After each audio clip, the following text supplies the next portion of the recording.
think it's me. I think it's mainly you. No, I think it's you. People are so excited. I literally don't know a person that's not talking about The Handmaid's Tale right now. Oh, thank you very much. But we're in New York City, and some of your first music experiences were here, right? Yeah, almost my first memory is of being really, really little backstage at the Blue Note, because my whole family was in jazz. Wow. And yeah, I just remember being backstage and on the stairs, and in New York City. What a cool thing to do at a young kind of age. right? A Yeah. very cool memory. Because of that, all my musical taste was all jazz artists. Wait, so you're like this little kid. No, okay, so wait, my little kid, a lot of his stuff is old school. Like my boy. So cool. He's like, I love Alexa, that. play Sam Cooke. Like he's playing Stop it. That is I mean, awesome. I'm doing a good job. It's great music. Yeah, but I just mean like, I love that. But it's like, he has such an old soul, like musically. Got a good, good taste. I did hear though that you, because of this, you didn't like know who Nirvana was. Yeah. Which is, we're the same age, man. You should have known Nirvana. I was like, what? I know, it's like really bad. People would be like, Nirvana, and I'd be, okay, so Ella Fitzgerald, right? Just dropped a new single? Like. Just the coolest kid in class. Just the coolest kid. Oh yeah, Oasis, no idea. I know. Yeah. Eventually Oh, I caught on, and really it was like through Radiohead. Like that was my first like, ooh, I see. There's something other than Louis Armstrong. Yeah.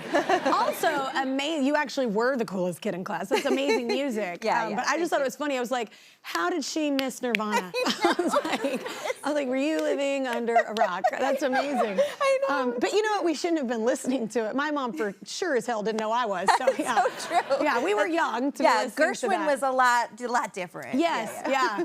So wait, you were in a Brandi Carlile video, which I love. We both love her. I think she is just one of the most talented people of our generation. How did that come about? She reached out and I said yes immediately. It was one of those like, are you kidding? She asked me to be in it and produce it, and I just was already a big fan of hers, and so the chance to get to even meet her, I was so excited. And it was really a once in a lifetime experience. Yeah. It was very, very cool. I know, it was like, I always love when I see someone doing something I just unexpected. I was like, wait, what? Yeah. That was very cool. Yeah. And bold of her. I am afraid to ask people to do anything most of the time. Like, it's a bold move. I think people don't realize like how much we would love to work with people like you, because we don't get to do that. So getting to ask to do a music video is super cool. Like that's something I'd love to do. Oh, so we're like, oh, they're gonna have to work. And so they're probably not gonna work. Yeah. No, this is fun. Like this part's fun. Yeah, and she's just such an amazing talent too to be a part of that. Is there anyone else that surprised you that was a fan of yours? I mean, the one that I can never get over, will never get over, didn't get over at the time, it was Oprah. Oh. Like, yeah. Well, like that's one of those where you're like, I cannot believe she knows who I am. Oh. And Isn't why that is weird? She, yes. Like and my name is in your mouth. Yeah, and she's talking to me, and she's looking at me, and she knows that she's talking to me. And she knows wants that to I talk to exist me. on planet Yes. Earth. Yeah. Yes. It's weird. I was doing a cover for a magazine, and a few people were on the cover. Yeah. And she was one of them, and she was in the dressing room next door, and I was like, Oprah's next door, oh my God. And I was getting my hair and makeup done, and she was, and I hope still is, a big fan of The Handmaid's Tale. Yeah. And she kept popping by with questions. So she kept like, it would be silence, and then she'd be like, and I was just wondering about when that happened. And then I would answer, and she'd go away. I'd be like, oh my God. I know. And then it'd be silence, and then she'd like appear again around the corner with another question, and I couldn't get used to it. And you're casually talking to Oprah? Yes, and I'm trying to explain the show to her. Yeah. You know? I have never, one time this is not a name drop, this is just, I'm an idiot. One time she had called me, and someone called me and said, Oprah's about to call you, and I was like, okay. Okay. And they were like, no, she's really good. And I was like, what? And I was like when? They're like now. And then all of a sudden the phone rang, and I proceeded to, I was like, yeah, totally. And I was like, I got such a workout from that call. I was like, I remember my husband at the time was like, can you calm the hell down? I was like, and then I was like, don't say anything stupid. I probably said something stupid. I was probably so blacked nervous. out completely. I have no idea what we talked about. Totally. For $1 billion, I don't Yeah. even remember why she called. I don't even know why. I was like, why are you calling? I love that you know who I am. It's like, but she's one of those people that's like, I don't think for I would women ever get used to especially, like it. looking up to a woman that like really made such a big I impact. used to spend hours watching her show. Yeah. Me and one of She my got Mariah and Whitney in the same room. Yes. I was like, that Prince of Egypt, so I was like, this is powerful. Yes. This is powerful. She can do yeah. anything. anything. Yes. Yes, me and one of my best friends, Patricia, we used to watch her and Dr. Phil every single day because we didn't have jobs. We were like in our early 20s. He's funny. Yeah. And we just were obsessed and used to take all her advice and like just, oh God. It's good advice. She's so inquisitive. So it was nice, like things you wanted to know, she'd find out. Oh yeah, I will never forget some of the things like don't go to a second location. Remember that one? Oh, like if someone tells you to get in the car? Yeah, never go to the second location. Yeah. You remember that, right? Someone told me one time, go dead weight. And I was like, I don't understand. What? And they were like, go dead weight. And I was like, they were like, because you're so heavy. And I was like, I've never thought of that. That's so interesting. And even when I'm thin, I'm heavy. So like, you know what I'm saying? I'm like, never gonna forget that now. Yeah. I'm never gonna just forget go dead weight. That's smart. Yeah. Okay. But that was a good one too. Never get. Okay. Yeah. They're like, I'm gonna kill you. I'm like, well, I'm gonna die there or here. I choose here. Yeah. That's the thing. You're supposed people can to find stay. me. Exactly. Yeah. And the other one was we took it to a dark place. I'm gonna try to like bring it back up a little bit. The other one was a little nicer, which is actually from Maya Angelou, and it's now I'm gonna get it wrong. Oh, I love this quote. Always listen to the person. Believe when a someone shows you who they are, believe them. The first time. Yeah. The first time. I love that. She did say that. Because Maya was, It was Maya. Yeah. I remember hearing that when I was the person too. Yeah. Never forgot that. Yeah. Haven't listened to it, but I never forgot it. Oh my God, on that note, true. We need to get to some commercials. As always, we have someone to help us out. Hi, Kelly and Elisabeth. Elisabeth, I'm such a big fan. Going back to Mad Men, Peggy was my favorite character. When the show ended, I knew I needed a piece of it, and I won Peggy's watch in an auction. Wow.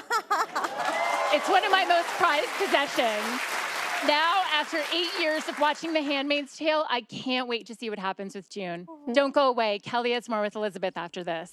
We are in the final season of Handmaid's Tale. This is like one of the most talked about shows ever. I know. But where is June at now? What's happening? A lot is happening. It's never a dull moment over there in Gilead. It is a really jam-packed season. It's a very wild season. Yeah. We definitely wanted to leave it all out on the dance floor, and we take our characters to places that we never thought we would take them, and there are interactions we never thought we would have. Specifically, actually, in that episode that scene is from, there's definitely some characters interacting that you're going to be very excited about. So yeah. Oh, I like that. Yeah. Okay. Are you like into like the ghost? Have you ever shot in like a play? You did in Girl Interrupted, right? Yeah, I did. Like some place was like haunted kind Girl of vibes? Interrupted, we shot in Harrisburg, Pennsylvania at an abandoned mental hospital. Yeah. So that's scary. Yeah. Yeah. And it wasn't like they redid it and it looked nice all of a sudden. They renovated it? It still looked like it did when they abandoned it. So you would like shut doors and be like, I don't want to be in here. Yeah. Yeah, bad energy. I know. For sure. I didn't like that. When people say I don't believe in that kind of stuff, I'm like, because you've never been in a room. That's why when people say, oh, people don't have energy, I'm like, then you haven't met certain people. Yes, exactly. Because you will run into someone and literally immediately feel like, absolutely, this is not a good feeling. I need to go away. Absolutely. I shot in a house in Handmaids once that I went down to the bathroom. The only bathroom you could use was downstairs. And I went down to the bathroom and I was like, it's so weird down here. I feel like someone else is here. I feel like I'm not alone, but no one else is down here. And I found out later that house is haunted, particularly the basement where the bathroom was. No. Mm-hmm. You have been with June nearly as long as Peggy and Mad Men. Here's the first thing I want to say is, it's such a testament of your talent to have, you have shows that are just have such an impact on pop culture and are also just have such interesting messaging. Like, you're so good. You're so talented. You're always a part of something hugely successful. Thank you. Always. Thank you. I mean, what is it like? You were with the one character at least 9 years. 9 years? Yes, and that both characters were 9 years each. Was that planned? No. Do you know that 9 numerically, like if you believe in number, it's like literally the closing of something? Is it? Yeah. I didn't realize that. Yeah. Yes. At one point recently, I calculated that I had spent 18 years making these 2 TV shows. I know, but not everybody gets that kind of stability in this business. I know. Like the fact that I had it happen twice is honestly amazing. And it's not an accident. No. You're magical. Everyone's magical.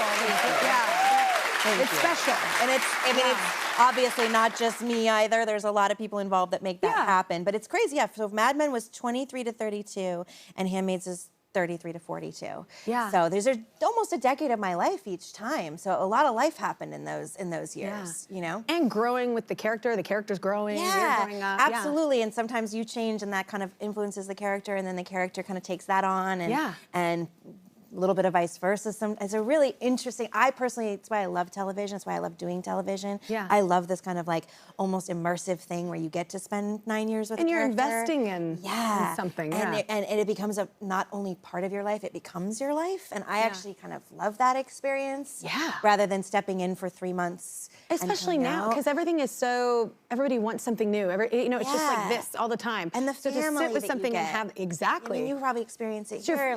it's your family away from home. Yeah. Totally. The family, the friendships, the people you meet. I mean, it's special. Yeah. Agreed. Well, what do you think you're gonna miss about being on the Handmaid set? The people. Yeah, because it's an intense vibe. Yeah, like, I know. That's the thing is, it's like the number one people say, obviously, is like, it's so intense. Like, how do you deal with that? It's so challenging. But that's not what it's like on set. Like, our experience making it on set is the lightest, most fun environment. Like, I constantly have to try to wrangle everybody. I'm like a kindergarten teacher as a director. Like, I literally have said, like, I will turn this car around right now. Yeah. Like, you know, like, we have so much fun on this set. And like, we love celebrations. We love, you know, birthdays. I hear y'all won't miss one. You'll find it out if they don't tell you. Oh yeah, you do not hide your birthday around us. We will find out your birthday and you will be celebrated. And we will make it a bigger deal. Whether you like it or not. We'll just make up your birthday if it's not your birthday. Us. Yeah. We've randomly started singing happy birthday for somebody and they're like, it's not my birthday. We're like, yes it is. But isn't it? Yeah, happy birthday. That's awesome. We need another break. The 6th and final season of The Handmaid's Tale is now on Hulu with new episodes every Tuesday.